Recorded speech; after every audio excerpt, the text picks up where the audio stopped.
21 तारखेला कोणकोणत्या महापालिका आणि जिल्हा परिषदांमध्ये निवडणुका होणार आहेत त्यावर आपण एक नजर टाकतोय। 21 तारखेला मुंबई, ठाणे, पुणे, पिंपरी चिंचवड, नाशिक या महानगरपालिकांसोबतच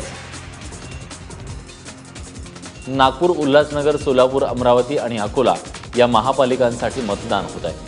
तर ज्या जिल्हा परिषदा दुसऱ्या टप्प्यातल्या आहेत त्यात रायगड, रत्नागिरी, सिंधुदुर्ग, सातारा, सांगली, कोकण आणि पश्चिम महाराष्ट्रातल्या या जिल्हा परिषदांसाठी देखील मतदान होत आहे।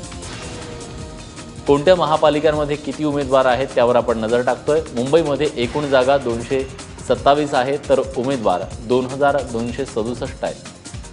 ठाण्यात उमेदवारांची संख्या त्या तुलनेत कमी म्हणावी लागेल, कारण 131 जागांसाठी तिथं 805 उमेदवार रिंगणात आहेत।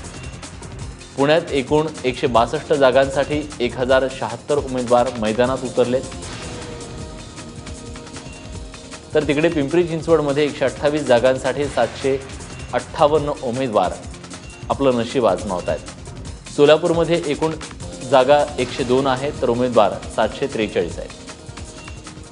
नाशिकमध्ये 122 जागांसाठी 821 उमेदवार आहेत। 151 नागपूरमध्ये जागा आहेत तर त्यासाठी 1141 उमेदवार रिंगणात उतरले।